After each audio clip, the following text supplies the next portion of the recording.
नमस्कार दोस्तों। इस वीडियो में हम बात करने वाले हैं श्रीमद् भगवत गीता के उन 18 अध्यायों की जिनमें छुपा है जिंदगी के हर मोड़ पर काम आने वाला वो गहरा ज्ञान जो हर इंसान के लिए है, चाहे वो किसी भी उम्र का हो, किसी भी पेशे में हो और किसी भी चुनौती से क्यों ना जूझ रहा हो। यह वीडियो कोई धार्मिक उपदेश नहीं है, बल्कि यह एक ऐसा सफर है जिसमें हम गीता को इस तरह समझने की कोशिश करेंगे कि वो हमारी रियल लाइफ में कैसे मदद कर सकती है। चाहे वो करियर से जुड़ा कोई कंफ्यूजन हो, रिश्तों की उलझन हो या फिर अंदर का कोई टूटा हुआ हिस्सा हो जिसे हम खुद भी नहीं समझ पाते। मैंने इसमें पूरे 18 अध्यायों को कवर किया है। हर अध्याय की शुरुआत में मैं आपको पहले ये बताऊंगा कि उस हिस्से से आपको क्या सीखने को मिलेगा, फिर उस ज्ञान को बहुत ही आसान और सीधे शब्दों में आपके सामने रखूंगा और अंत में ये भी समझाऊंगा कि ये बातें हमारे जीवन को कैसे बदल सकती हैं। अगर आप सोचते हैं कि गीता सिर्फ पूजा पाठ या भगवान की बातें सिखाती है, तो शायद आपको एक बार फिर से सोचने की जरूरत है, क्योंकि गीता सिर्फ एक धार्मिक किताब नहीं है, यह एक लाइफ मैनुअल है। यह हमें बताती है कैसे अपने डर पर काबू पाया जाए, कैसे मुश्किल समय में भी खुद को संभाला जाए, ब्रेकअप का दर्द कैसे झेला जाए, कैसे एक मजबूत पर्सनालिटी बनाई जाए, कैसे पॉजिटिव एनर्जी पैदा की जाए और कैसे बड़े बड़े डिसीजन बिना घबराए लिए जाएं। दोस्तों, हम सभी चाहते हैं कि हमारे सपने पूरे हों, हम सफल हों, खुश रहें और कुछ ऐसा करें जिस पर हमें गर्व हो। लेकिन रास्ते में कई बार हम भटक जाते हैं, हार मान लेते हैं या अकेले महसूस करने लगते हैं। यहीं पर गीता हमारी सबसे बड़ी साथी बन सकती है। ये हमें न सिर्फ सही दिशा देती है, बल्कि वो मानसिक ताकत भी देती है जो जिंदगी के हर तूफान में हमें डटे रहने में मदद करती है। इस वीडियो में शायद आपको कुछ बातें लंबी लगें, लेकिन अगर आपने इसको धैर्य से देखा और समझा तो यकीन मानिए आपको किसी और मोटिवेशनल वीडियो की जरूरत नहीं पड़ेगी। यह वीडियो आपके लिए है अगर आप वाकई में अपने जीवन को समझना और संवारना चाहते हैं। लेकिन अगर आप इसे सिर्फ स्क्रॉल करते हुए देख रहे हैं या अधूरी जानकारी लेकर आगे बढ़ना चाहते हैं, तो बेहतर होगा कि आप अभी इसे छोड़ दें, क्योंकि अधूरी समझ कई बार पूरी गलतफहमी बन सकती है। और जैसा भगवान श्री कृष्ण ने भी कहा है, गुप्त ज्ञान उन्हें ही दो जो उसे समझने के लिए तैयार हैं। तो अगर आप तैयार हैं, आइए साथ में इस अद्भुत ज्ञान की यात्रा शुरू करते हैं। तो दोस्तों, इस सवाल का जवाब दीजिए, इस पृथ्वी पर जो ना केवल हमारी बल्कि ब्रह्मांड की वर्तमान और भविष्य की सबसे महान मोटिवेशनल स्पीकर है, उनका नाम क्या है? हाँ, यही सच है। वो है भगवान श्री कृष्ण। महाभारत के युद्ध के मैदान में भगवान श्री कृष्ण आज की तारीख से न जाने कितने ही युगों पहले एक ऐसा ज्ञान दिया था जो आज 21वीं सदी की दुनिया के लोगों की लाइफस्टाइल पर एकदम सही बैठता है। और ये जानकर कि बड़े बड़े लोग, रिसर्च करने वाले हैरान हो जाते हैं कि ऐसा कैसे हो सकता है कि उस महाभारत के युद्ध के मैदान में दिए गए ज्ञान को पढ़कर महात्मा गांधी, अल्बर्ट आइंस्टाइन, अनी बेसेंट, सुनीता विलियम्स और स्वामी विवेकानंद और ना जाने कितने लोगों ने अपना जीवन बदल लिया। दोस्तों, इस भगवत गीता के ज्ञान में ही एक दुखी और हारे हुए धनुष नीचे गिरा देने वाले अर्जुन को महाभारत के युद्ध से पहले ही युद्ध का सर्वश्रेष्ठ विजेता बना दिया। आपके जीवन में जब खुद को सफलता की ओर बढ़ते हुए दिखाई देते हैं, तो आपको ये महसूस हो सकता है कि आप अपने जीवन की सभी समस्याओं के सामने अर्जुन की तरह खड़े हैं और आपके लिए भी एक अद्वितीय गीता का ज्ञान उपलब्ध है और ये आपका अधिकार है कि आप उसे समझें और अपने जीवन में उसका मार्गदर्शन करें। भगवत गीता के अद्वितीय ज्ञान को समझकर आपको ये आश्चर्यजनक एहसास होगा कि ये अमूल्य ज्ञान हमें हमारे असली उद्देश्यों की ओर ले जाता है। ये किताब संस्कृत में भले लिखी गई है, लेकिन उसका अनुभव आपको हिंदी, इंग्लिश और अन्य भाषाओं में भी मिलेगा। मैं आपको इस अद्वितीय युद्ध के मैदान कुरुक्षेत्र में लेके जाऊंगा और यहां आपको समझा दूंगा कि आखिरकार क्यों भगवान ने अपना ज्ञान देने का निश्चय किया था। तो चलिए, हम कुरुक्षेत्र के युद्ध मैदान में हैं, जहां पर पांडव और कौरव युद्ध के लिए तैयार है। और यहीं से भगवद गीता का पहला अध्याय शुरू होता है। पहला अध्याय अर्जुन विषाद योग, अर्थात अर्जुन की मानसिक दुविधा। दोस्तों, इस परम ज्ञान को जानने से पहले कमेंट में जय श्री राधे कृष्ण अवश्य लिख दीजिए। और इस वीडियो से आपको कुछ भी सीखने को मिल रहा है तो वीडियो को लाइक करके चैनल को सब्सक्राइब कर लीजिए और बेल नोटिफिकेशन आइकन को ऑल पर सेट कर लीजिए। तो फिर चलिए आगे बढ़ते हैं। दोस्तों, इस पहले अध्याय से हम सीखते हैं कि कैसे हमारे जीवन में वो चीजें हैं जो हमें आगे बढ़ने से रोकती है। चाहे हमारे पास ज्ञान का बहुत बड़ा भंडार हो, हमारे पास काबिलियत हो, लेकिन फिर भी हम सही फैसला नहीं ले पाते और हमारे कार्य में सफलता नहीं मिल पाती। इसके साथ ही हम जानेंगे कि कैसे सपनों को हकीकत में बदलने के लिए मानव कैसे परिवर्तित हो सकता है। कौरवों में दुर्योधन के मन में खुशियों की अनगिनत उम्मीदें थीं। उसके पास बड़ी सेना थी। उसके पास गुरु द्रोणाचार्य और गुरु कृपाचार्य जैसे महान योद्धा थे। पांडवों की सेना में अर्जुन, भीम और पांडवों के पांचों भाइयों के साथ भगवान कृष्ण भी थे। अब ये युद्ध पूरी तरह से परिवार के बीच होने वाला युद्ध बना हुआ था। पांडव और कौरव दोनों एक ही बड़े परिवार के थे और इसके बावजूद हर किसी में जीतने का इरादा था। भगवान श्री कृष्ण के साथ अर्जुन ने अपनी सेना को सामने लाकर खड़ा किया ताकि वो देख सकें कि उसको किन किन लोगों को मारना है। इस घड़ी में भगवान कृष्ण ने अर्जुन के रथ को मैदान के बीच में ले आए। वहां कुरुक्षेत्र के युद्ध मैदान में कौरवों की सेना में अर्जुन के सामने दादा भीष्म और गुरु द्रोणाचार्य खड़े थे। और गुरु द्रोणाचार्य ने ही अर्जुन को तीर चलाना भी सिखाया था।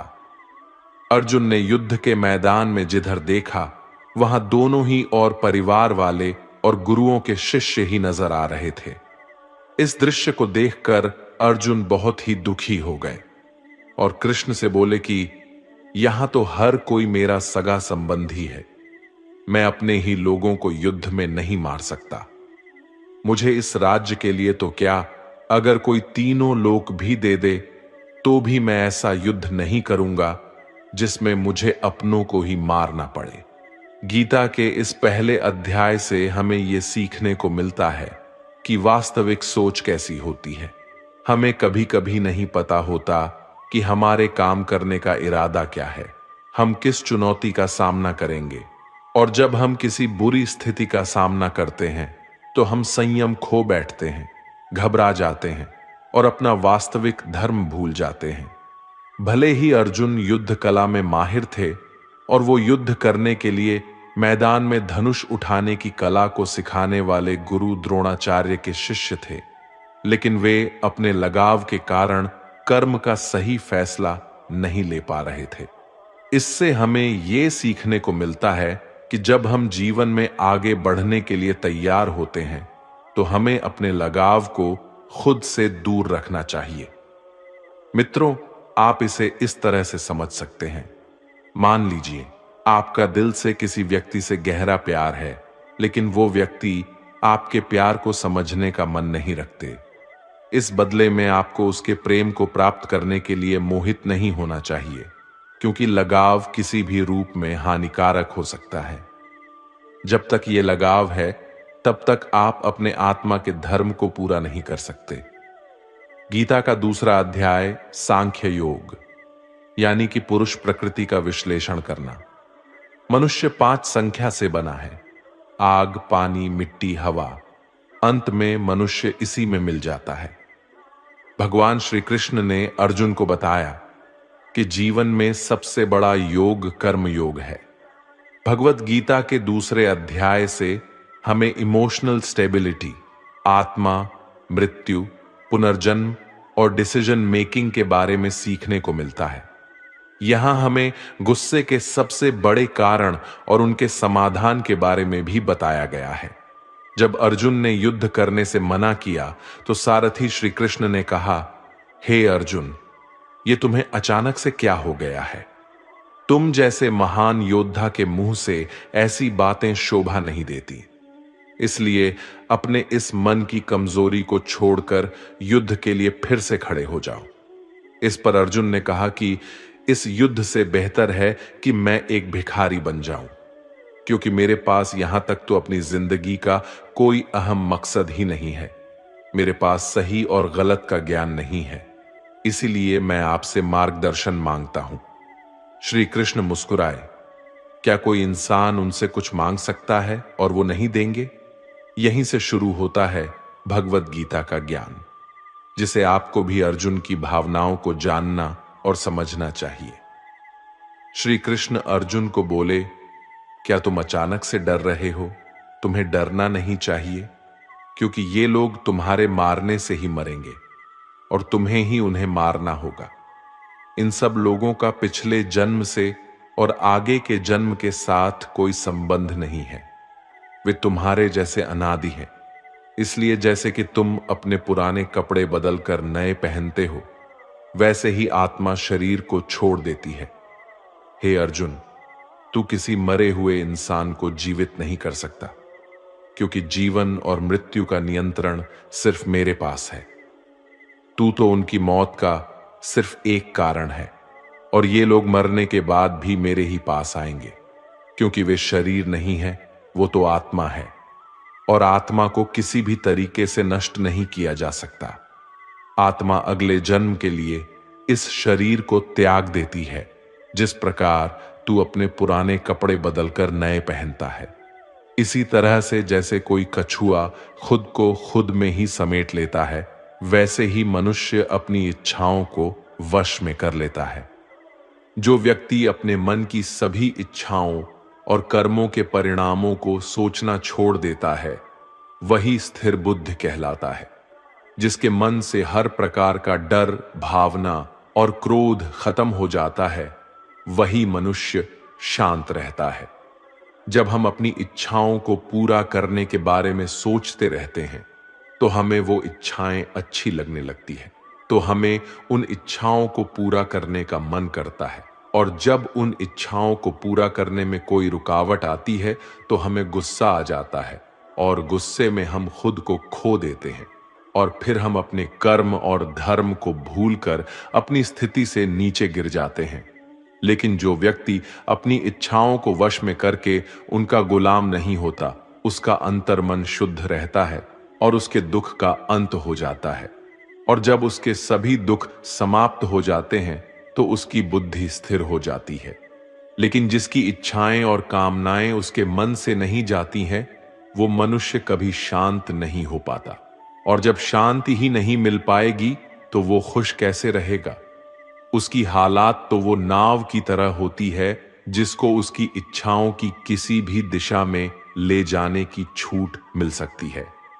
स्थिर बुद्धि वाले प्राणी समुद्र की तरह स्थिर रहते हैं, और इसी प्रकार के जीव मृत्यु के बाद मेरी शरण में आते हैं।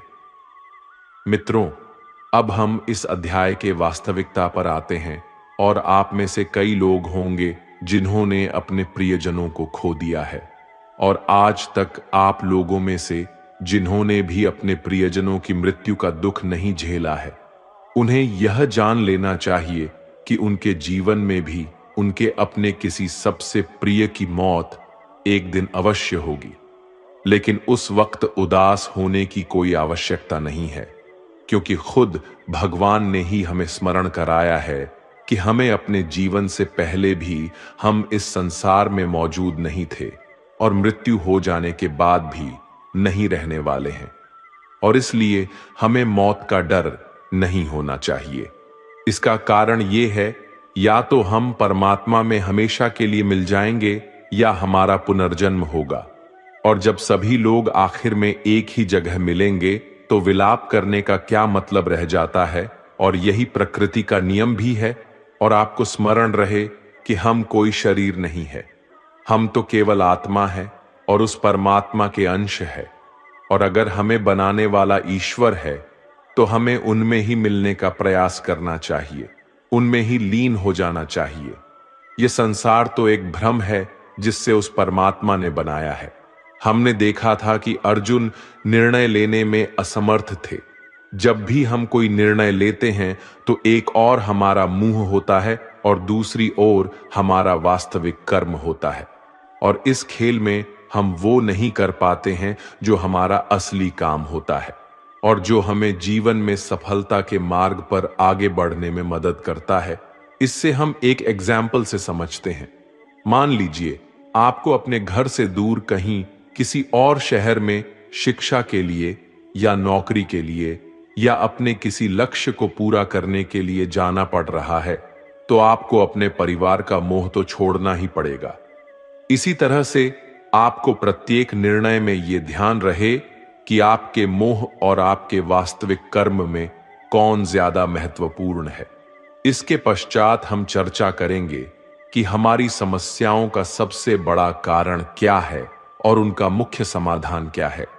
मित्रों, हमारे दुखों का सबसे महत्वपूर्ण कारण है हमारे खुद की इच्छाओं के बारे में विचार करना। जब हम अपनी इच्छाओं के बारे में सोचते हैं तो वक्त बीतने के बाद हम उन्हें पूरा करने की कोशिश करते हैं, और जब ये कोशिशें असफल हो जाती है तो हमारे अंदर क्रोध पैदा होता है। और क्रोध एक ऐसी चीज है जिसे कोई भी मनुष्य अपने शरीर को त्यागने से पहले नहीं छोड़ता है। तो फिर आप अपने जीवन के बाकी हिस्से में सच्ची खुशियों को कैसे प्राप्त कर सकते हैं? आप हमेशा अपने आप को समस्याओं से घिरा हुआ ही पाएंगे, क्योंकि ये दुनिया तो केवल आपकी खुद की छाया ही तो है। अब आप सोच सकते हैं कि जीवन में कोई इच्छा नहीं रखने से सफलता कैसे हो सकती है, कैसे आप अपना नाम कमा सकते हैं। इसके बारे में भगवान श्री कृष्ण ने कहा है कि सबसे पहले आपको अपने कर्म को पहचानना होगा, यानी आपके लिए वो क्या करना जरूरी है जो आपको अपने लक्ष्य की प्राप्ति में सहायक होगा। और इसके बाद सफल होने की उम्मीद या असफल होने का भय दिल में पैदा नहीं किए बिना अपने कार्य को कैसे करें, क्योंकि आपको लगेगा कि ये कार्य मैं नहीं बल्कि स्वयं भगवान कर रहे हैं। और इसी प्रकार आपकी हिम्मत भी कभी नहीं टूटेगी, क्योंकि आपको ये लगेगा कि आप खुद नहीं बल्कि परमात्मा कर रहे हैं। तीसरा अध्याय, कर्मयोग। भगवत गीता के तीसरे अध्याय में हम ये जानेंगे कि कौन सी दो चीजें हैं जो हमें इस दुनिया में सफलता प्राप्त करने में मदद कर सकती है। हम इसमें यह भी समझेंगे कि हम क्या है और कैसे हम अपने मन को नियंत्रित कर सकते हैं। हम अपनी बुरी आदतों को कैसे छोड़ सकते हैं और अपनी मनचाही मंजिल कैसे प्राप्त कर सकते हैं। अर्जुन ने पूछा, क्या ज्ञान कर्म से ज्यादा महत्वपूर्ण है? आप तो सन्यासी बनने की बात कर रहे हैं, लेकिन फिर भी युद्ध करने की सलाह दे रहे हैं। कृपया बताएं, मैं ज्ञान का मार्ग चुनूं या कर्म का मार्ग? श्री कृष्ण ने उत्तर दिया, इस संसार में मैंने खुद दो प्रकार के योग दिए हैं। एक है ज्ञान योग और दूसरा है कर्म योग। तुम मनुष्य हो और तुम अपने शरीर के कर्मों को पूरी तरह से छोड़ नहीं सकते। तुम्हें हर दिन काम करना ही पड़ेगा, जैसे कि तुम्हें खाना खाना है और सांस लेना है। और अगर तुम अपनी इच्छाओं को किसी भी प्रकार से रोकने की कोशिश करोगे तो तुम्हारे मन में कभी भी ये संदेह नहीं होने वाला कि तुम अपनी इच्छाओं के बारे में नहीं सोचोगे। इसका अर्थ है कि तुमसे जाने अनजाने में कर्म तो हो ही जाएगा, क्योंकि तुम मनुष्य ही तो हो, तो तुम अपने धर्म से भी बंधे हो। इसलिए तुम्हारे लिए सन्यास के रास्ते की जगह कर्म का रास्ता ज्यादा सही है। मतलब ज्ञान योग या सांख्य योग की जगह कर्म योग उचित होगा। इसलिए तुम ये सोचो कि ये काम तुम नहीं कर रहे हो, बल्कि तुम्हारा शरीर प्रकृति का गुलाम होकर कर रहा है। फल की इच्छा किए बिना अपना कर्म योग को करो, क्योंकि अगर तुम अपने आप को स्वयं के कर्म का करने वाला नहीं मानोगे तो मैं तुम्हारा कर्ता बनूंगा, और जब मैं तुम्हारा कर्ता बनूंगा तो तुम्हें बिना मांगे ही वो सभी सुख सुविधाएं दूंगा जिसकी तुम्हें जरूरत होगी। अगर तुमने बिना मेहनत किए ही सुख सुविधाओं और राज्य का भोग किया तो तुम एक चोर की भांति हो जाओगे और तुम कभी परमात्मा यानी कि मुझसे नहीं मिल पाओगे, मुझ में लीन नहीं हो पाओगे। जिस तरह से महान लोग खाने के लिए नहीं बल्कि जीने के लिए खाते हैं, उसी तरह से तुम भी परिणाम के लिए नहीं बल्कि भलाई के लिए युद्ध करो। हे अर्जुन, तुम मनुष्य में सबसे बड़े हो, इसलिए जैसा तुम करोगे ठीक वैसा ही तुम्हारी संतान या आने वाली सभी पीढ़ियां करेंगे। अर्जुन, तुम मुझको ही देख लो, मैं तो भगवान हूं, मुझे भला किसी काम को करने की क्या आवश्यकता है, पर मैं इसलिए अपना काम करता हूं क्योंकि मनुष्य की आत्मा मेरा ही तो एक छोटा सा हिस्सा है, और जैसा मैं करूंगा वैसा ही फिर मनुष्य करेगा, और इस तरह से तो पूरी सृष्टि ही नष्ट हो जाएगी। कोई अगर तुम्हारा साथ भी ना दे या तुम्हारी बुराई भी करे तो तुम उनको बिना कुछ कहे सिर्फ अपना कर्म करते जाओ, और ऐसा करने पर वो मनुष्य भी कुछ समय बाद तुम्हारे जैसा ही करना शुरू कर देगा। जो मनुष्य ये सोचता है कि वो कर्म खुद कर रहा है, उससे बड़ा मूर्ख और दुखी इस दुनिया में कोई नहीं है, और ज्ञानी लोगों के द्वारा ऐसे मूर्खों पर कभी ध्यान नहीं देना चाहिए। इसलिए हे अर्जुन, तू भी अपने आप को इस कर्म के बंधन में ना बांधकर बिना किसी आशा के, दया के और पश्चाताप के इस युद्ध को लड़। हे अर्जुन, खुद का धर्म और कर्म दूसरों के धर्म और कर्म से ज्यादा अच्छा और बड़ा समझा जाना चाहिए, भले ही हमारे द्वारा खुद के धर्म और कर्म के पालन करने में कोई कमी या कसर क्यों ना रह गई हो। अर्जुन ने फिर से पूछा कि अगर मनुष्य परमात्मा का अंश है तो उससे गलतियां क्यों हो जाती है और वो बुरे काम क्यों करता है। भगवान श्री कृष्ण बोले कि मनुष्य शरीर भोग विलास करना चाहता है क्योंकि उसकी प्रकृति वैसे ही है, जैसे अगर उसकी कामना पूरी नहीं होती तो वो गुस्से में आ जाता है, और जिस तरह धुएं की वजह से आग दिखाई नहीं देती, उसी तरह क्रोध और काम की वजह से मनुष्य को अपना कर्म, धर्म और ईश्वर दिखाई नहीं देते, और इसी वजह से क्रोध और कामनाओं में आकर मनुष्य अपनी इंद्रियों और मन पर कंट्रोल खो देता है और ना चाहते हुए भी बुरे काम और गलतियां कर बैठता है। हे अर्जुन, तुम हमेशा याद रखना, इस शरीर से ज्यादा शक्तिशाली है इसकी इंद्रियां, इंद्रियों से ज्यादा शक्तिशाली है मन, और मन से शक्तिशाली है बुद्धि, और बुद्धि से ज्यादा शक्तिशाली है तुम, यानी कि तुम्हारी आत्मा।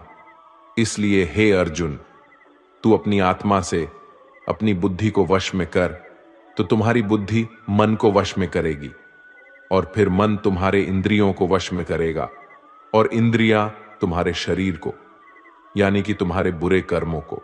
मित्रों, श्री कृष्ण द्वारा कही गई बातों को अगर हम आज के परिवेश में देखें तो इस दुनिया में परिणाम दो चीजों से आती है, ज्ञान और कर्म, यानी कि नॉलेज और एक्शन। आज की दुनिया में हम दोनों चीजों को जोड़कर देखें तो हमारे लिए एक्शन भी उतनी ही जरूरी है जितना ज्ञान, यानी कि नॉलेज। ज्ञान का मतलब ये नहीं है कि आप कुछ भी उठाकर पढ़ लिया, बल्कि नॉलेज का मतलब तो ये है कि आप ये सबसे पहले जान लें कि आपके लक्ष्य क्या है, आपकी काबिलियत और आपकी समस्या क्या क्या है, और इन सबको मिलाकर अपने लक्ष्य तक पहुंचने की आपकी प्लानिंग क्या क्या है। ये है आपकी ज्ञान, यानी कि नॉलेज। इसके अलावा आपको एक और चीज ध्यान में रखनी है कि आप शरीर नहीं हो, आप केवल एक आत्मा हो। आपकी आत्मा, यानी कि आप खुद अपनी अच्छी बुरी भावनाओं, अपने विचार से भी बहुत ऊपर हो, और अगर आप इस तरह से सोचोगे तो अवश्य ही आपकी समस्याएं दूर हो जाएंगी और वो बहुत छोटी लगने लगेगी। इस अध्याय में आगे बढ़ने पर हम दूसरे रास्ते के बारे में जानेंगे। श्री कृष्ण कहते हैं कि हमें कभी ये नहीं सोचना चाहिए कि कर्म हम कर रहे हैं। हमें ये सोचना है कि हमारे द्वारा ईश्वर कर रहे हैं। और जब हम इस तरह से सोचेंगे तो हमारे जीवन में दो अच्छे प्रभाव होंगे। पहला ये कि आप अपनी मेहनत के परिणाम को लेकर आपको कोई भी टेंशन नहीं होगी, और दूसरा ये कि आप अपने मन को स्थिर करके सबसे ज्यादा मेहनत करने लगोगे।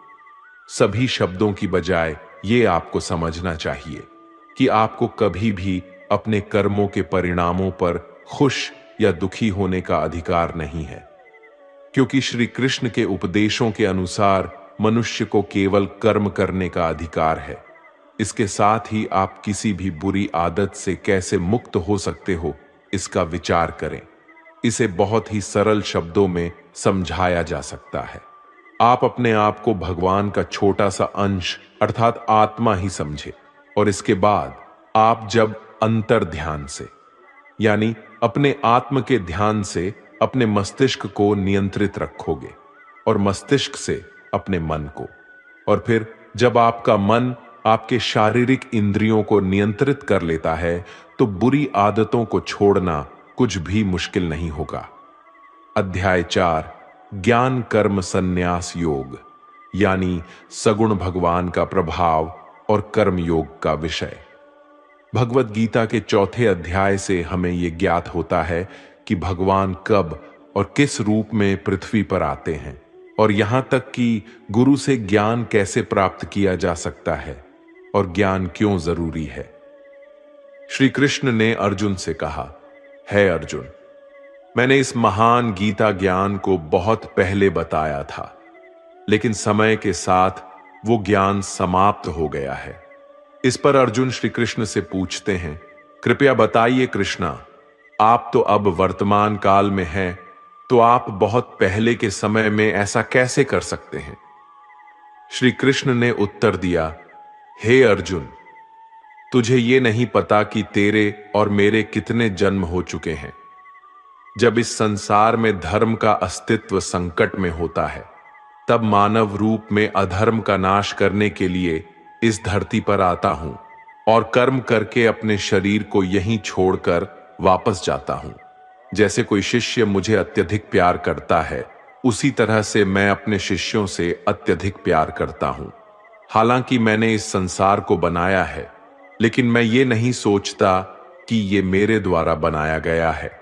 इसलिए मनुष्य को कर्म करते समय ये कभी नहीं सोचना चाहिए कि मैं कर रहा हूं। वो मनुष्य जो किसी कर्म के फल और सुख दुख के परे होकर कर्म करता है, वही सबसे बड़ा है। जिसके पास अपने शरीर पर कोई अहंकार नहीं होता, वो अपनी इंद्रियों को नियंत्रित करता है, वही व्यक्ति सबसे श्रेष्ठ होता है। और अर्जुन, जो इस भूमि पर खुश नहीं रह सकता, वो कहीं भी खुश नहीं रहता। इसलिए किसी मनुष्य को अपने गुरु को पहचान कर अपनी इंद्रियों को नियंत्रित करके अपने लोग को छोड़कर उनकी सेवा करने का प्रयास करना चाहिए, ताकि वे उनसे वो ज्ञान सीख सके जिससे कि बड़े से बड़े पापी भी मेरी शरण में आ सकते हैं। जिस प्रकार आग सूखी हुई लकड़ी को जला देती है, उसी तरह से गुरु से प्राप्त किया गया ज्ञान अज्ञानता को दूर कर देता है। हमेशा कर्म करने वाला और हमेशा मेरी में श्रद्धा रखने वाला ही मुझे प्राप्त कर सकता है। इसलिए जिसने कर्म योग के माध्यम से सभी कर्मों को और अपने आप को परमात्मा के लिए समर्पित कर दिया है, उस मनुष्य को उसके कर्मों के बंधन में कभी भी नहीं बांधा जा सकता। इसलिए अर्जुन, तू भी मेरे दिए हुए ज्ञान से समझ कि कर्म नहीं बल्कि मैं कर रहा हूं। दोस्तों, इस चौथे अध्याय में स्पष्ट रूप से कहा गया है कि जब भी मानवता का नाश होता है तो नेगेटिव ऊर्जा लोगों में अत्यधिक होती है। तब तक भगवान किसी भी रूप में आकर धर्म को पुनः स्थापित करते हैं।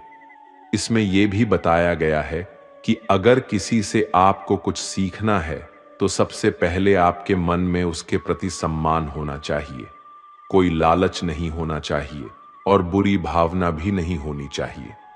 और ये ज्ञान प्राप्त करना और सीखना हमारे लिए क्यों आवश्यक है और इसका कारण क्या है, हम अगर किसी क्षेत्र में हो तो स्वाभाविक रूप से बताया जा सकता है कि हमें उस क्षेत्र के गुरु से ज्ञान प्राप्त करना होगा। और ज्ञान वो तरीका है जिससे इस जीवन में अपने लक्ष्य से और उस जीवन में आपके परमात्मा से मिल सकता है। अध्याय 5 कर्म संन्यास योग। भगवत गीता के 5वें अध्याय में कर्म संन्यासियों का वर्णन किया गया है और हम जानेंगे कि अपने लक्ष्य को कैसे प्राप्त किया जा सकता है और कैसे हमारे शरीर ने हमें आलस्य में बांधने की कोशिश की। अर्जुन ने कहा, है श्री कृष्ण, मैं अभी भी ये नहीं समझ पा रहा हूं कि मेरे लिए कर्म अच्छा है या कर्मों से संन्यास।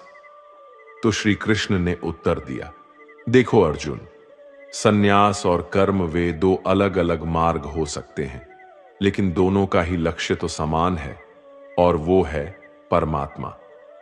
जो व्यक्ति अपने मन को भटकने नहीं देता, जो कर्म करके भी यही समझता है कि कर्म उसने नहीं किया है बल्कि ये तो परमात्मा ने किया है, और जो सभी जीवों को उसी परमात्मा का हिस्सा मानता है, वो मनुष्य मरने के बाद परमात्मा में ही मिल जाता है। महान व्यक्ति अपने प्रत्येक कार्य को, अपने विचारों को स्पष्ट करने और दूसरों के हित के लिए ही करते हैं। परमात्मा कभी भी मनुष्यों को बुरे काम करने के लिए नहीं प्रोत्साहित करता, बल्कि लोग खुद ही अपने क्रोध और मोह में आकर बुरे कार्य करते हैं और फिर उसी प्रकार से उनके फल सुनिश्चित हो जाते हैं। मैं तो बस उनका प्रतिफल उन्हीं को वापस देता हूं। तुम अपने शरीर को चाहे कितना ही आनंदित कर दो, इसके इच्छाएं तब भी पूर्ण नहीं होती। इसलिए अर्जुन, तेरे जैसे बुद्धिमान व्यक्ति को शरीर की इच्छाओं में मन नहीं लगना चाहिए।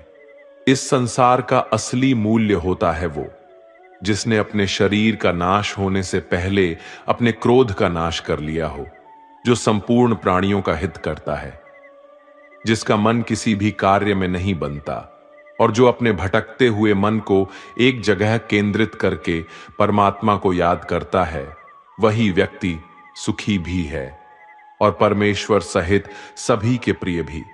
इसलिए हे अर्जुन, ये इंद्रियां, मन, बुद्धि, इच्छा, आशा, डर और क्रोध ही तेरे शत्रु है, इन्हें छोड़ दो।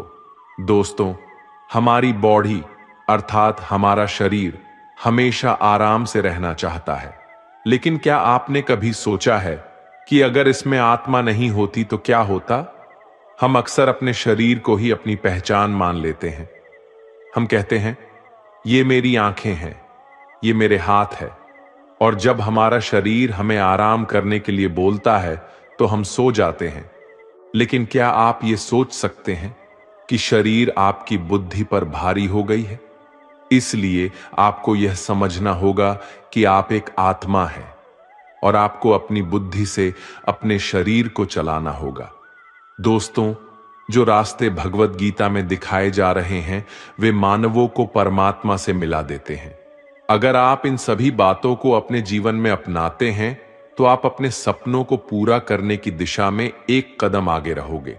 दोस्तों, जैसा कि कहा गया है कि भगवान की प्राप्ति के लिए मन को वश में करना बहुत जरूरी है, ठीक उसी तरीके से आपको अपने जीवन में भी मंजिल पाने के लिए मन को वश में करना बहुत ही आवश्यक है। श्रीमद् भगवद गीता अध्याय 6 आत्म संयम योग।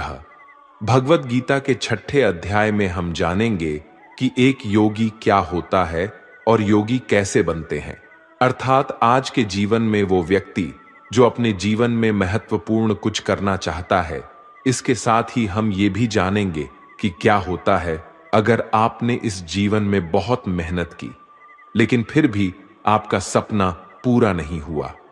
श्री कृष्ण बोले, केवल अपने सांसारिक कर्मों को त्यागने वाला ही योगी नहीं होता। इसका मतलब है कि योगी वही होता है जो अपने कर्मों को त्याग कर आत्मा की ओर बढ़ता है। उसका मार्ग सफलता की ओर जाता है, चाहे फिर भी उसे कोई भी मुश्किल का सामना करना पड़े। योगी अपने उद्देश्य को हासिल करने में सफल होता है क्योंकि उसका मन परमात्मा की ओर होता है। वो व्यक्ति जो करने योग्य सभी कार्य को पूरी ईमानदारी से निभाता है, उसके फल की प्राप्ति की लालसा नहीं करता, वही असली योगी कहलाता है। जो व्यक्ति अपने मन पर विजय पा लेता है, उसके लिए संसार में और कुछ जीतने की अत्यंत आवश्यकता नहीं होती, और जिसका मन इधर उधर चलता रहता है, उसके लिए संसार में कुछ भी प्राप्त करना सरल नहीं होता, क्योंकि हमारा प्रिय मन हमारा साथी होता है, और अगर हम उसके गुलाम बन जाते हैं तो वो हमारा सबसे बड़ा दुश्मन बन जाता है। जो व्यक्ति अपने मन के और संसार के किसी भी विचार या वस्तु से प्रभावित नहीं होता, और जो मित्र, शत्रु, महात्मा, पापी, जीव, जंतु आदि के प्रति समान दया भाव रखता है, वही योग्य की वास्तविक पहचान होती है। इसलिए हे अर्जुन, और जब इस प्रकार का योग भाव आता है तो किसी भी आशा के बिना, किसी भी डर के बिना अपने मन को मित्र बनाकर उसे मेरे ध्यान में समर्पित होना चाहिए। वो योगी उचित आहार और नींद उतना ही लेता है जितना आवश्यक हो, जो हमारे शारीरिक और मानसिक स्वास्थ्य के लिए महत्वपूर्ण है। इस प्रकार का योगी अपने शब्दों पर सदा स्थिर रहता है, जैसे कि शांत हवा में दीपक की लौ स्थिर होती है। जब जब उसका मन भटके, तब तब उसे वही इच्छा को वश में करके पूरा मन को संयमित करना चाहिए। और जब योगी इस पूरे ध्यान की अवस्था में आ जाता है, तो बड़े से बड़ा दुख भी उसको उसके स्थान से नीचे नहीं गिरा सकता। अर्जुन ने कहा, लेकिन है कृष्णा, ये मन बहुत ही अधीर और चंचल होता है। तो श्री कृष्ण ने जवाब दिया, हां, ये सत्य है कि मन को नियंत्रित करना कठिन है, लेकिन यह भी याद रखो कि बार बार आत्मविश्वास और योगाभ्यास से असंभव को भी संभव बनाया जा सकता है। इस तरह से हम अपने मन को वश में करके अपने जीवन को अधिक सफलता की ओर ले जाते हैं। अर्जुन ने पुनः पूछा, है कृष्ण, अगर कोई योगी इस प्रकार से ध्यान में निश्चित रहकर योग करता है, लेकिन अंत में किसी कारणवश उसका मन भटकने लगे, तो क्या उसका सारा प्रयास व्यर्थ हो जाएगा? श्री कृष्ण बोले, नहीं अर्जुन, निरंतर परमात्मा की दिशा में बढ़ना हर आत्मा का अधिकार है। अगर किसी कारणवश वो योगी ध्यान से भटक जाता है, तो भी वो पुण्य पुरुषों के लोक में कई वर्षों तक सुख और आनंद का अनुभव करता है, और वहां पर वो ध्यान भ्रष्ट योगी भी सुख में समय बिताने का अवसर प्राप्त करता है। फिर उस योगी की आत्मा जो ध्यान में भ्रष्ट हो गई थी, वो पुनः उसी पुण्य पुरुष के परिवार में जन्म लेती है, और उस तरह से उसकी आत्मा की यात्रा वहीं से शुरू होती है जहां से उसने पिछले जन्म में समाप्ति की थी। इस तरह वो एक नए रूप में और नए जीवन की ओर बढ़ता है, परमात्मा से मिलन के लिए फिर से प्रयास करता है। अर्थात पिछले जीवन में किया गया योग कभी भी व्यर्थ नहीं जाता, लेकिन एक योगी जो निरंतर प्रयास करता है, वो इसी जीवन में अपने जीवन चक्र से मुक्त होकर परमात्मा में विलीन हो जाता है। एक योगी तपस्या और विद्वानों से भी श्रेष्ठ होता है। इसलिए अर्जुन, तू भी योगी बन, क्योंकि जो सबसे श्रेष्ठ योगी होता है वो मेरा भी परम प्रिय होता है। दोस्तों, हर व्यक्ति जिसकी आंखों में कुछ बड़ा करने का सपना होता है, उसको अर्जुन की तरह ही एक योगी बनना चाहिए। योगी वो व्यक्ति होता है जो पूरी तरह से भावनाओं के साथ होता है, जो न्यूट्रल रूप से दूसरों के विचारों पर ध्यान नहीं देता और हमेशा अपने लक्ष्य को पूरा करने के लिए मेहनत करता है।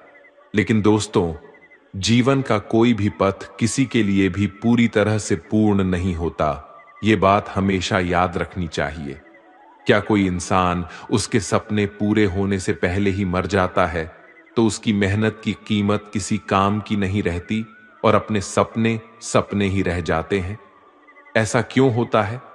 तो इसका जवाब इसमें छिपा है कि एक बहुत ही गुप्त बात है, जिसे भगवान श्री कृष्ण ने इस अध्याय में बताया है कि अगर आप मेहनत कर रहे हैं और आपने बहुत अनुभव जमा लिया है, बहुत सारा ज्ञान प्राप्त कर लिया है, फिर भी आपको अपनी मंजिल नहीं मिल रही है और किसी कारणवश आपको असफलता का सामना करना पड़ रहा है, तो भी आपकी मृत्यु हो जाए या फिर आप सपनों को पूरा करने के लिए बूढ़े हो जाए, तो इस प्रकार के मरने के बाद भी आपके स्वर्ग में आपके कर्मों के अनुसार आनंद मिलेगा।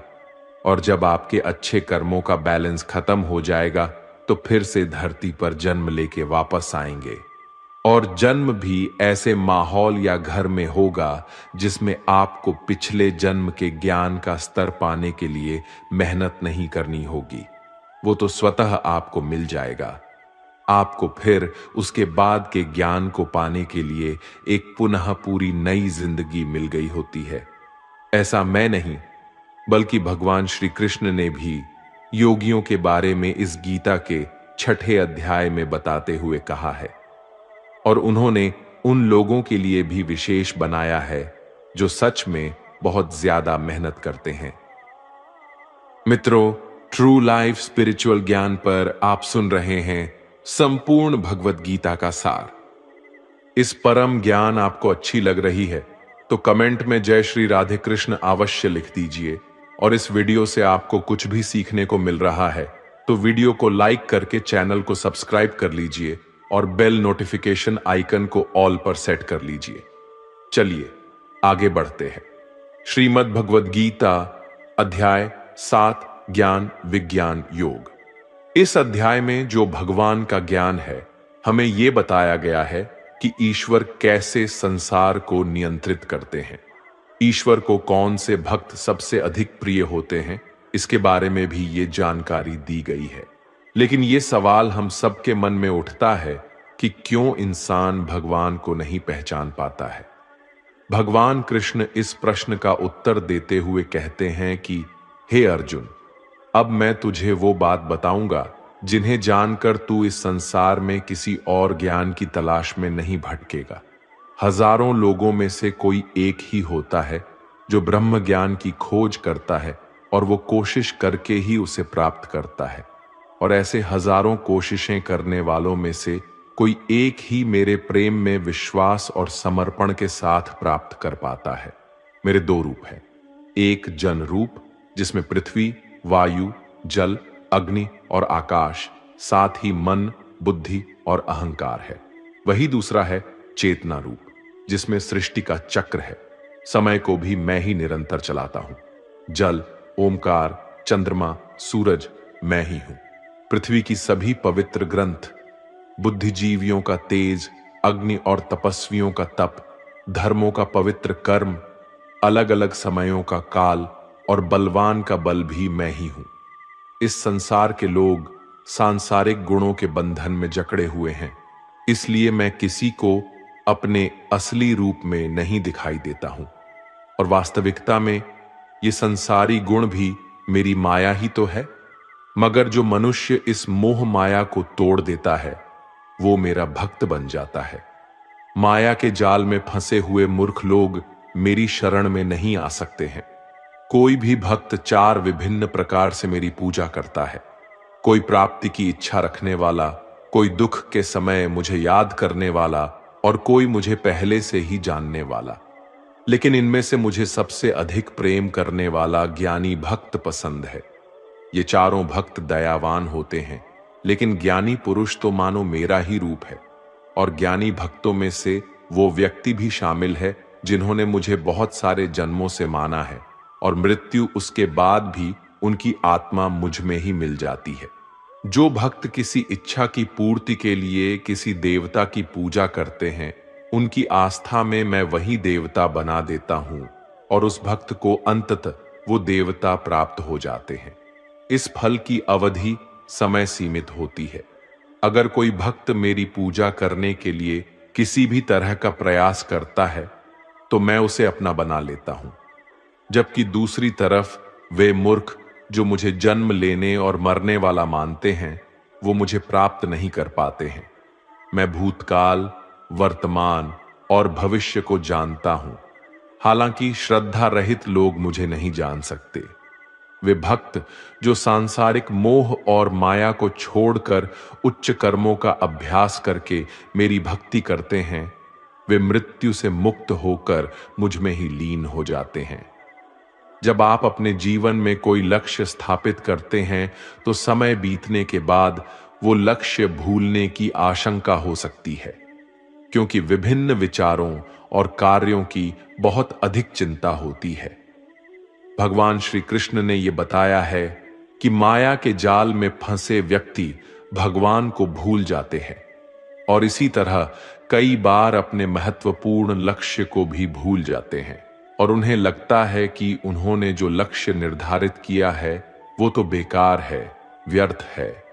वो सोचते हैं कि लाइफ तो केवल मजे लेने के लिए है, क्या पता कल रहूं ना रहूं, और इस तरह की सोच रखने वाले व्यक्ति को गीता में मूर्ख कहा गया है, जो इतना भी नहीं जानते ये जो डिस्ट्रैक्शन है या ये जो भटकाव है ये मेहनत करने वालों को बस आजमाता है और ज्यादातर लोग इसी भटकाव में बंद करके रह जाते हैं। वहीं दूसरी तरफ जो लगातार बिना डिस्ट्रैक्ट हुए कठिन परिश्रम करता है वही व्यक्ति सफलता को प्राप्त कर पाता है और इसके मन को शांति प्राप्त होती है। अध्याय 8 अक्षर ब्रह्म योग। इस अध्याय में हम जानेंगे कि भगवान क्या है और उन्हें कैसे प्राप्त किया जा सकता है, देवता क्या होते हैं और इस संसार का कारण क्या है। ये सभी बातें हम इस अध्याय में सीख सकते हैं।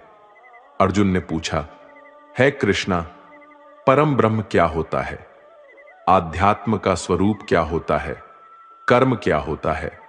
यह संसार कैसे चलता है? और देवता कौन होते हैं? इसलिए इस अध्याय में अर्जुन के इन सभी प्रश्नों के उत्तर भगवान श्री कृष्ण द्वारा दिए गए हैं।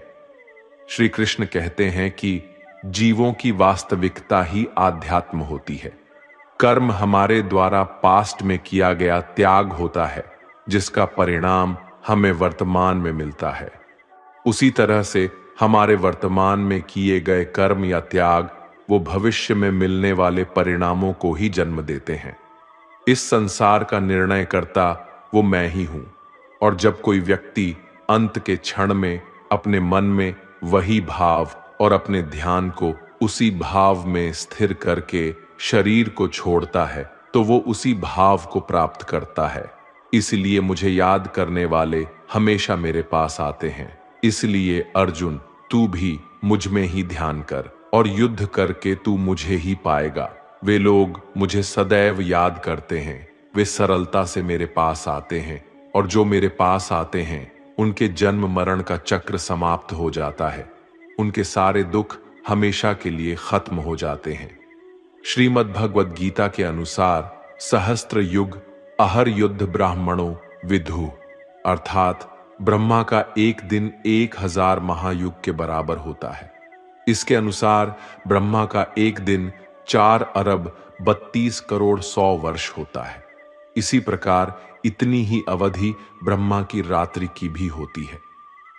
ब्रह्मा के एक दिन की सुबह में ही संपूर्ण संसार का निर्माण होता है और रात के प्रारंभ में ही वो संसार फिर से ब्रह्मा में ही समा जाता है, और इस चक्र में लगातार पुनर्जन्म का चक्र चलता ही रहता है।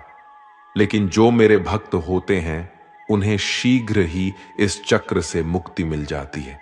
इसलिए हे अर्जुन, मैं तुझे वो 2 मार्ग बताता हूं जिससे लोग या तो मोक्ष को प्राप्त करते हैं या फिर से इस संसार में उन्हें वापस आना पड़ता है। जब सूर्य का प्रकाश होता है तो शुक्ल पक्ष चल रहा होता है और सूर्य उत्तरायण में होता है। जब कर्मयोगी जो शरीर छोड़ने वाला होता है मेरे पास हमेशा के लिए आ जाता है, और जब रात्रि होती है तो कृष्ण पक्ष आता है और सूर्य दक्षिणायन में मौजूद होता है। उस समय पर कर्मयोगी अपने शरीर को त्याग कर परलोक में जाते हैं और वहां बहुत समय तक आनंद सुख भोगते हैं। फिर संसार में उन्हें वापस आना ही पड़ता है। केवल एक योगी ही इस रहस्य को समझकर सभी कर्मों के फलों के मोह को छोड़कर परम ब्रह्म में मिल पाता है। अब हम इस चैप्टर को आजकल के समय में देखें तो वो लोग जो अपने लक्ष्य को हमेशा के लिए यादगार बनाना चाहते हैं उन्हें बहुत ही मेहनत करनी पड़ती है, क्योंकि जैसा श्री कृष्ण ने बताया है ये संसार का चक्र बहुत बड़ा है और लोग आते जाते रहते हैं। लेकिन वे लोग जो अपने जीवन में अद्वितीय निश्चय रखते हैं, उन्हें ज्ञान योगी और कर्म योगी बनना होता है। ब्रह्मा का एक दिन बहुत लंबा होता है। इसका मतलब है कि यह ब्रह्मांड बहुत पहले से मौजूद है और बहुत आगे तक चलेगा, और हमारा जीवन इस ब्रह्मांड के सामने बहुत छोटा होता है। इसलिए हमें ऐसा नहीं होने देना चाहिए कि हम सिर्फ अपने सपनों में खो जाएं और ब्रह्म के दिन की शाम हो जाए। अध्याय 9, राजविद्या राजगुह्य योग, अति महत्वपूर्ण गुप्त ज्ञान। ये अध्याय हमारे मानसिक और आत्मिक जीवन को उसके स्वभाव और दिव्यता के साथ जोड़ता है और उसके मध्य संतुलन को बनाए रखना सिखाता है। इस अध्याय में हम ये भी जानेंगे कि जब हम अलग अलग देवी देवताओं की पूजा करते हैं तो इससे क्या होता है, तो ऐसा क्यों करते हैं और उसके परिणाम क्या होते हैं। श्री कृष्ण कहते हैं, वो मनुष्य जो मुझ में श्रद्धा नहीं रखते, वो इस संसार में बार बार दुख झेलने के लिए आते जाते रहते हैं। मैं इस संसार को बार बार उत्पन्न और समाप्त करता हूं। मैं ही मनुष्यों को उनके कर्मों के अनुसार फल देता हूं, पुनर्जन्म देता हूं। लेकिन मुझे अपने कार्य का कोई भी घमंड नहीं है। मैं ऐसा करते हुए भी इस कर्म के बंधन में नहीं फंसता। सब कुछ करते हुए भी मैं नहीं मानता कि मैं कुछ कर रहा हूं। मेरी माया जाल में फंसने वाले और मुझे समझने में असमर्थ लोग और बेकार की आशा और निरर्थक काम करने वाले लोग हमेशा इसी संसार में बंधे रहते हैं। वो वेदों को पढ़कर स्वर्ग की प्राप्ति के लिए मेरी पूजा करते हैं। वे लोग इंद्रा के स्वर्ग के सुख का आनंद उठाते हैं, लेकिन उनके स्वर्ग के सुख तब तक ही बने रहते हैं जब तक कि उनके मानव जीवन के पुण्य समाप्त नहीं हो जाते हैं। और जब उनके पुण्य समाप्त हो जाते हैं तो उन्हें फिर से इसी पृथ्वी पर जन्म लेने का अवसर मिलता है। किंतु जो मुझे मतलब परमेश्वर को ही सब कुछ मानकर अपने कर्म फल को त्याग कर निरंतर प्रेम करते हैं, मैं उनकी ना केवल सभी आवश्यकताओं को पूरा करता हूं, बल्कि उन्हें सदैव मेरी शरण में स्थान देता हूं। भूतों और पितरों को पूजने वालों का ज्ञान कम होता है और वो फिर से इस मृत्यु लोक में आते ही है। इसलिए अर्जुन, यदि तू कुछ भी कर्म करता है और दान देता है तो उसे मुझ में स्मरण करके कर, तो वो मुझे ही प्राप्त हो जाएगा। मेरे लिए प्रिय और अप्रिय सब बराबर है। यहां तक कि अगर कोई बहुत ही अत्याचारी हो, चाहे स्त्री हो या पुरुष, चाहे राजा हो या भिखारी, वो मुझ में ही समर्पित होकर इस अनंत सागर को पार कर पाता है। इस प्रकार अगर तू खुद को मुझ में अर्पित करेगा तो मैं ही तुझे प्राप्त होऊंगा। मित्रों, इस अध्याय में श्री कृष्ण कहते हैं कि जो कोई भी भक्त सच्चे मन से किसी ईश्वर में पूजा और आदर उस ईश्वर के प्रति रखता है, तो मैं उसके इस भक्ति को उस ईश्वर से जोड़ देता हूं। अध्याय 10, विभूति योग। यह अध्याय बहुत ही महत्वपूर्ण है क्योंकि इस अध्याय में भगवान श्री कृष्ण अपने दिव्य रूप की महत्वपूर्ण चर्चा करते हैं और अर्जुन को उनकी महिमा का दर्शन कराते हैं। यह अध्याय हमें यह बताता है कि भगवान कैसे हमारे चारों ओर मौजूद हैं और हमारे जीवन में उनका साक्षात्कार कैसे किया जा सकता है। वैसे तो आपने कई बार सुना है कि भगवान ऐसे है, भगवान वैसे है, सभी जगह है, प्रत्येक कण में है। श्री कृष्ण कहते हैं, हे अर्जुन, तू मेरा सच्चा मित्र है और मुझसे प्रेम करता है। इसलिए अब मैं तुझे स्वयं का वास्तविक परिचय देता हूं। मेरे जन्म के बारे में किसी को नहीं पता, लेकिन जो ये जानता है कि मैं कभी नहीं जन्म लेने वाला और कभी भी नहीं मरने वाला हूं, वही सबसे बड़ा ज्ञानी है।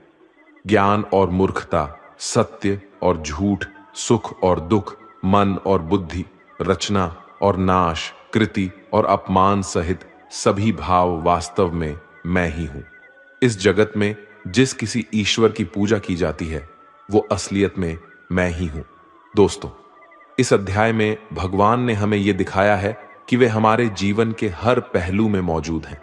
वे सबके आदर्श सूरज, चंद्रमा, वायु, अग्नि, धन, ज्ञान, ब्रह्मा, विष्णु, शिव, इंद्र, गरुड़, यमराज, गणित, गायत्री मंत्र, ऋतु, वसंत, निश्चय, भक्ति, विजय, रणनीति, रहस्य, मौन और अनगिनत अन्य रूपों में प्रकट होते हैं। भगवान ने हमें यह भी बताया है कि उनका अंत नहीं है, वे अनंत है, अपार है, वे हमारे सभी पहलू में है और उनको पूरी तरह से जान पाना हमारे बस की बात नहीं है। श्री कृष्ण अर्जुन से कहते हैं, हे अर्जुन, मुझे पूरा जानना तेरे लिए किसी काम का नहीं है। बस तू इतना जान ले कि यह संसार मेरे एक छोटे से अंश से ही चलता है, यानी ऐसी कोई जगह नहीं है जहां पर भगवान ना हो। श्री कृष्ण ने यह भी कहा है कि अर्जुन को ना तो ईश्वर को पूरा जानना जरूरी है और ना ही वो कभी उन्हें कंप्लीटली जान पाएंगे। मित्रों, अगर हम इसे अपनी लाइफ में इस तरह से रिलेट करें कि जैसे भगवान ने कहा है कि मैं अनंत हूं और तू उतना ही जान जितना तेरे लिए आवश्यक है, बिल्कुल उसी तरह से आपको भी अपनी लाइफ में उन चीजों में अपने टाइम और एनर्जी वेस्ट नहीं करनी है जो आपके लिए आवश्यक नहीं है, जो आपके कर्म से हट करके है। केवल आपके वास्तविक कर्म से जुड़े चीजों में ही अपना ध्यान लगाए, जिससे सफलता और मानसिक शांति प्राप्त हो सके।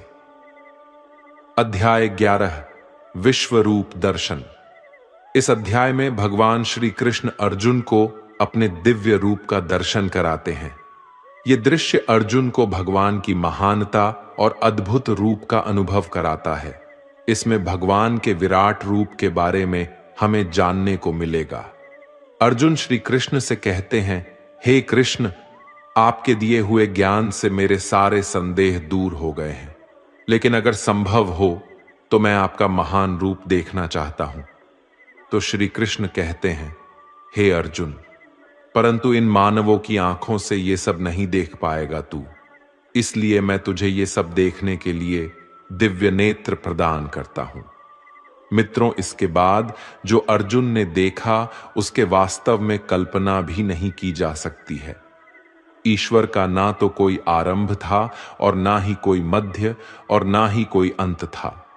उस रूप से इतना प्रकाश निकल रहा था जितना हजारों सूरज भी मिल जाए तो भी उतना ना निकल पाए। अर्जुन ने कई संसार को श्री कृष्ण में समाहित होते हुए देख पाए।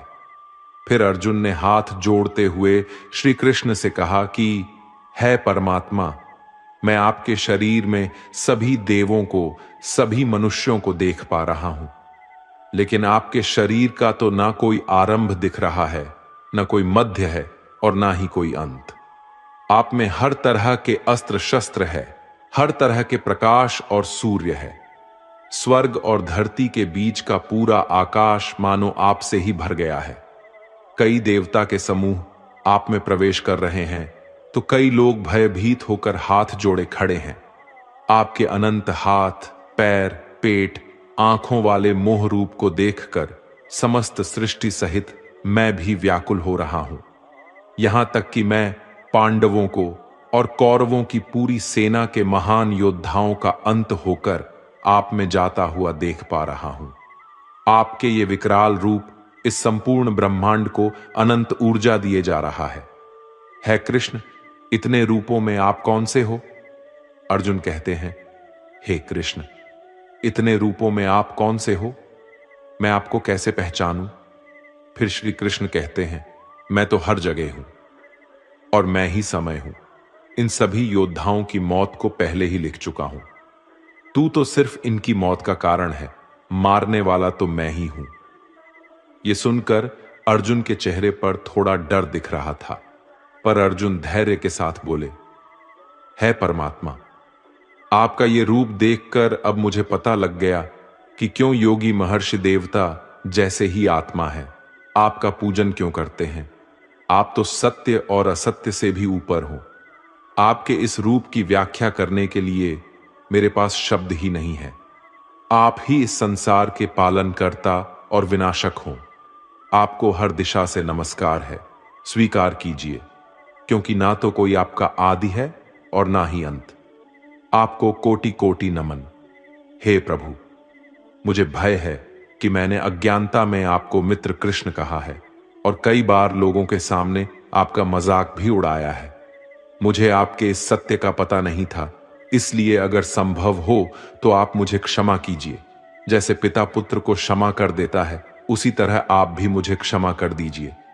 हे प्रभु, आपके इस रूप को देखकर मैं खुश भी हो रहा हूं और मैं भयभीत भी हूं। अतः कृपा करके आप अपना प्रसिद्ध चतुर्भुज विष्णु रूप के दर्शन दीजिए, जिसमें आपके मुकुट, चक्र और गदा के साथ आपको देखने की अभिलाषा है। फिर श्री कृष्ण कहते हैं कि हे अर्जुन, मैंने तेरे आग्रह पर वो रूप दिखाया है जिसको आज तक कोई मनुष्य नहीं देख पाया है और ना ही कभी देख पाएगा। तू मेरे इस रूप को देखकर इतना व्याकुल मत हो जाना और भयभीत भी मत हो जाना। और अब तेरी ये इच्छा भी पूरी कर रहा हूं, अब तू मेरी चतुर्भुज विष्णु रूप देख। भगवान श्री कृष्ण ने इस प्रकार से अपना चतुर्भुज रूप अर्जुन को दिखाया और उसका साहस बनाया और अनंत रूप से अर्जुन की व्याकुलता को भी दूर किया।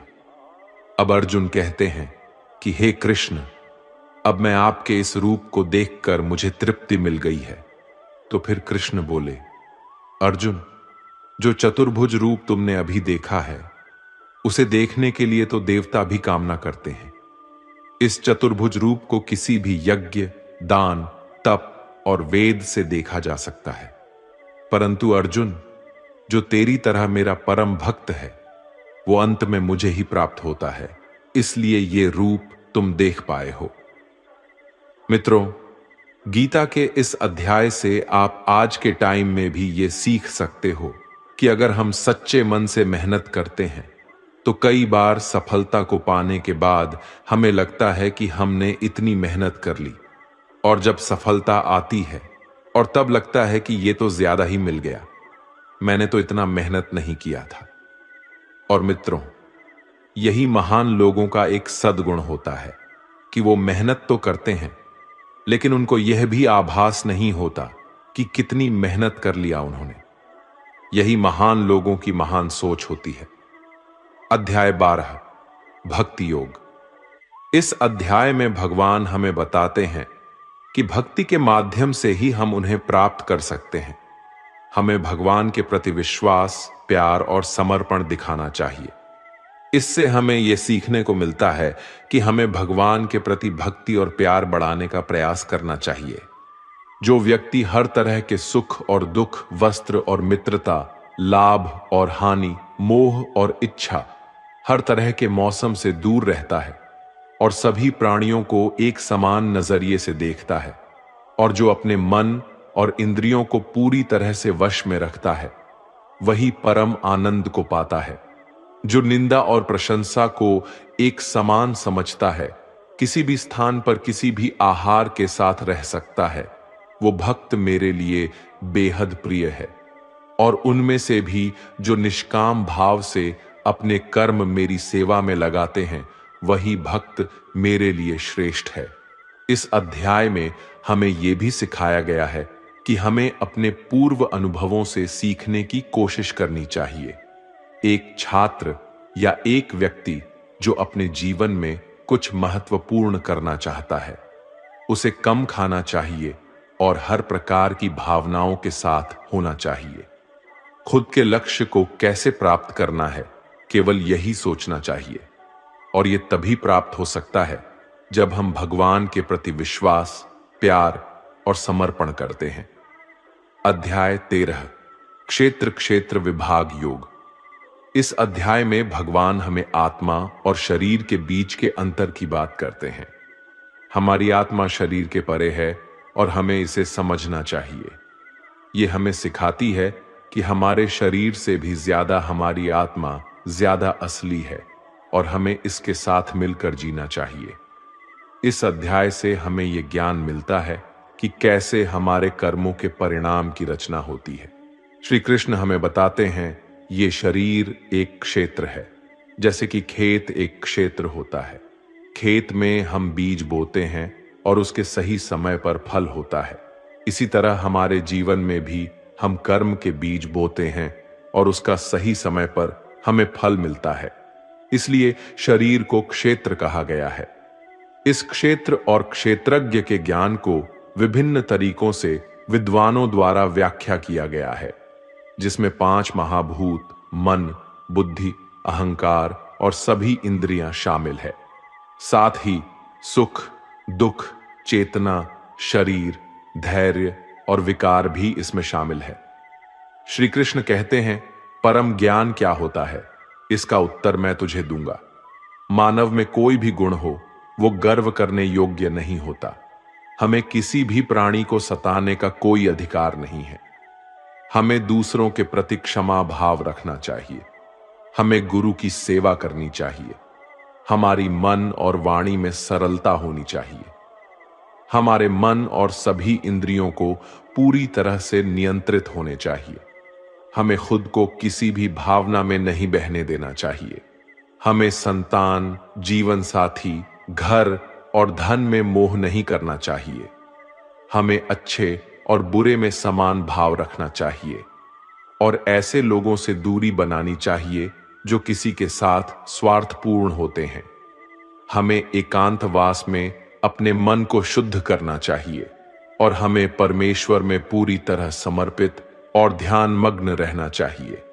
हे अर्जुन, अब मैं तुझे परम ब्रह्म के बारे में कहूंगा, जो सर्वव्यापी है। वो सब इंद्रियों के साथ भी इंद्रियों के बिना है और वो निर्गुण होकर भी सभी गुणों के साथ है। वो सभी सजीवों और निर्जीव में है। वो दूर भी है और पास में भी है, लेकिन फिर भी जानने में नहीं आता। वो है ब्रह्म की तरह जीवन उत्पन्न करता है, विष्णु की तरह है, पालन करता है और शंकर की तरह विनाश भी करता है। वो अलग अलग कालों में होते हुए भी एक जैसा लगता है और एक ही काल में भी अलग अलग तरह का होता है। ये माया का भी महामाया है, परम से भी परम है और सभी प्राणियों के साथ उनके हृदय में निवास करता है। परंतु इसके बाद भी ये जानने योग्य है कि हे अर्जुन, इस प्रकृति और पुरुष का भी कोई आरंभ नहीं है, क्योंकि प्रेम और घृणा और तीनों तरह के गुण, यथार्थ, सतर्ज और तम भी प्रकृति से ही आते हैं। कार्य और कार्यों को करने वाली इंद्रियां भी प्रकृति से ही उत्पन्न होती है। प्रकृति से जन्मा मनुष्य प्रकृति के ही गुणों को भोगता है और इन्हीं गुणों के अनुसार ही उसका जन्म और मरण तय होता है। इस तरह से जो भी मनुष्य पुरुष और प्रकृति के ज्ञान को जानता है, वो कर्म करता हुआ भी मुझे प्राप्त होता है और मुझ परमात्मा को हर मनुष्य अपने अलग अलग तरीके से पाता है। और जो मंदबुद्धि होते हैं, वो तो इस ज्ञान को सुनकर और मेरी प्रकृति को जानकर ही वो भी मृत्यु लोक से मुक्त हो जाते हैं। ये अध्याय हमें सिखाता है कि हमारे शरीर के बाहर हमारी आलसी, हमारी असली आत्मा है और हमें उसके साथ मिलकर रहना चाहिए। अध्याय 14, गुणत्रय विभाग योग, अर्थात गुणों का महत्व। इस अध्याय में भगवान गुणों के बारे में बताते हैं, सत्व, रजस और तामस के गुण। श्री कृष्ण कहते हैं, हे अर्जुन, अब मैं तुझे संसार के उन 3 गुणों के बारे में बताऊंगा जो आत्मा को शरीर से बांधते हैं और जिन्हें जानकर कोई भी मनुष्य मुझे पा सकता है। ये 3 गुण हैं, सत्व गुण, रजोगुण और तमोगुण। सत्व गुण सभी गुणों में श्रेष्ठ है और ये ज्ञान और सुख से जुड़ा होता है, कामना और आसक्ति से उत्पन्न होता है, जो कर्म और उसके फल में बनता है। रजोगुण मनुष्य को कर्म करवाता है और उसे अविचलित रहने नहीं देता। ये कामना और आसक्ति से उत्पन्न होता है। तमोगुण मनुष्य को बोझिल और मनुष्य को उसे आलस्य और निंद्रा में बाधित करता है। ये 3 गुण मनुष्य की प्रवृत्ति को प्रभावित करते हैं। जिस प्रकार सत्व गुण बढ़ जाता है तो मन में शांति और ज्ञान बढ़ता है, वही समय रजोगुण को बढ़ाता है। जब रजोगुण बढ़ता है तो मन में लालच और स्वार्थ का आभास होता है और तब तमोगुण बढ़ता है। तमोगुण में अंधकार होता है और व्यक्ति मनोबल के खोने का अनुभव कर सकता है। ये 3 गुणों को वश में कर जो व्यक्ति इन 3 गुणों के बारे में जानता है, तब वो अपने कर्तव्य को पालन करते हुए संसार से मुक्त हो जाता है और मुक्त होकर वो परम ब्रह्म को प्राप्त होता है। दोस्तों, ये तीनों गुण सभी के जीवन में महत्वपूर्ण है। अगर आप सकारात्मक परिणाम की कामना करके मेहनत कर रहे हैं तो यह निश्चित नहीं है कि आपको खुशी होगी या आप दुखी हो गए। इसलिए इस अध्याय से हमें यह सीखने को मिलता है कि हमें सत्व गुण को विकसित करना चाहिए, जो शांति और ज्ञान का प्रतीक है, जिससे हमारे जीवन में आध्यात्मिक उन्नति होती है और समय समय पर हम अपने गुणों की परीक्षा करके उन्हें सुधार सकते हैं। अध्याय 15 पुरुषोत्तम योग। इस अध्याय में भगवान हमें आत्मा की अमरता के बारे में बताते हैं। हमारी आत्मा हमारे शरीर से बड़ी होती है।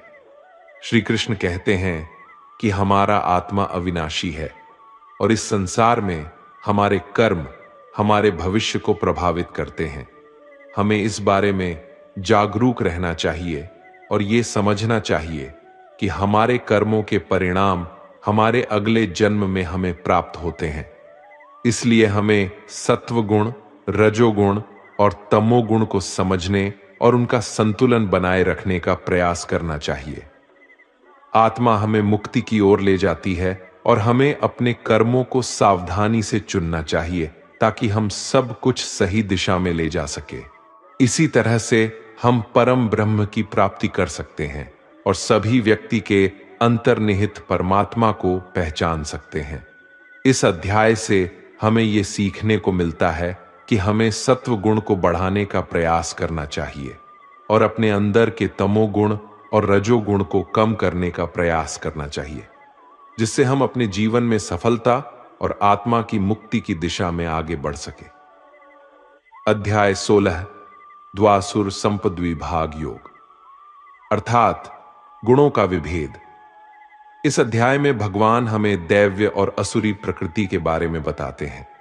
दैव्य प्रकृति वाले लोग धर्म, सच्चाई और प्रेम को प्राथमिकता देते हैं, जबकि असुरी प्रकृति वाले लोग अहंकार, क्रोध और द्वेष की दिशा में आगे बढ़ते हैं।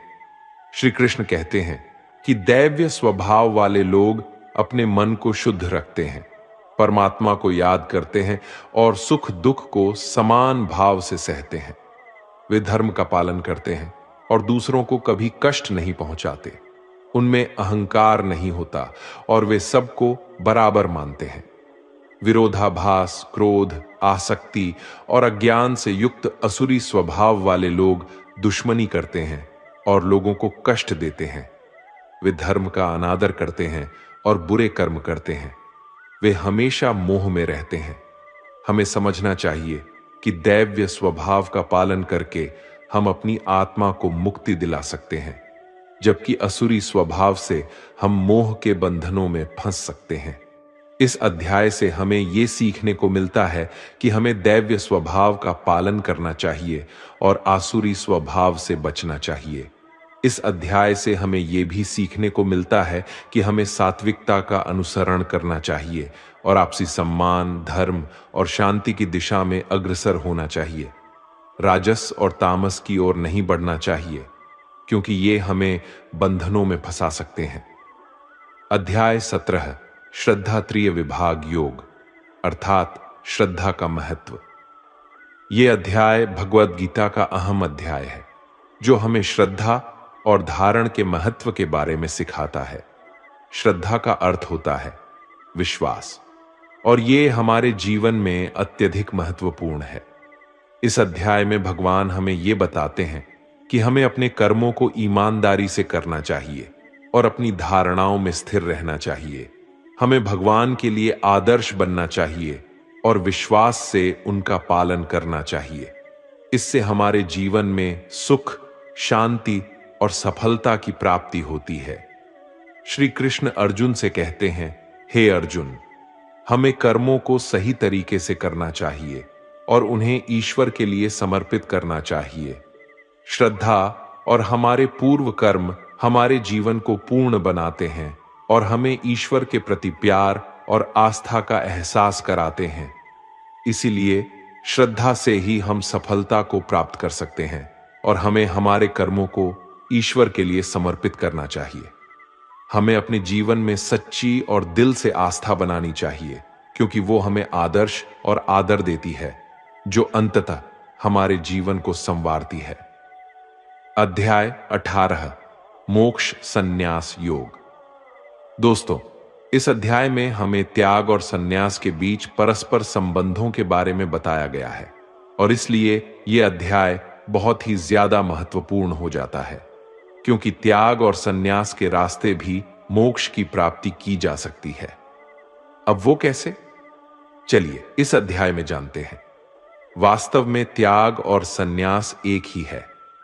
इस पूरे गीता ग्रंथ का सार आपको इसी विचार में मिलेगा, इसीलिए आपको इस अध्याय को ध्यान से सुनना चाहिए। अर्जुन ने सवाल किया, हे कृष्णा, मुझे त्याग और संन्यास के बारे में जानना है, कृपा करके इसके बारे में बताइए। श्री कृष्णा ने कहा, हे अर्जुन, इस संसार में कुछ लोग कर्मों के फलों को छोड़ने को ही त्याग कहते हैं, और अगर कर्मों को ही त्याग दें तो उसको संन्यास कहते हैं। कुछ लोग सभी कर्मों को दोष भरे मानकर उनका त्याग करने के लिए बोलते हैं, और कुछ लोग ये बोलते हैं कि यज्ञ, तप और दान वाले कर्म कभी भी नहीं त्यागना चाहिए। इसलिए अर्जुन, अब तू मेरे से त्याग और संन्यास को अच्छी तरह से समझ। इन दोनों में सबसे पहले मैं त्याग के बारे में बताऊंगा, और ये त्याग भी 3 तरह के होते हैं: सात्विक, राजस और तामस। यज्ञ, तप और दान, ये तीनों त्याग के योग्य नहीं है, बल्कि फल की इच्छा के बिना किया जाता है। यज्ञ, तप और दान यही सात्विक त्याग कहे जाते हैं। मतलब जो शास्त्रों में दिया गया कर्म और धर्म है, जिसमें फल और आसक्ति नहीं है, उसको सात्विक त्याग कहा जाता है। किसी अन्य कारण के लिए अगर किसी कर्म का त्याग किया जाता है तो उसे तामस त्याग कहते हैं। जो व्यक्ति किसी भी काम से ना तो प्रेम करता है और ना ही नफरत करता है, वही सच्चा त्यागी होता है। मनुष्य शरीर कितना भी प्रयास कर ले, वो फिर भी पूरी तरह से कर्म को छोड़ नहीं सकता, जैसे कि सांस लेना। इसलिए कर्मों के फलों को छोड़ देना ही सच्चा त्याग होता है। जो लोग कर्म फलों का त्याग इस संसार में नहीं करते, उनके कर्म फल मृत्यु के बाद भी उनका पीछा नहीं छोड़ते। इसलिए कर्मों के फलों को छोड़ देना ही सच्चा त्याग होता है।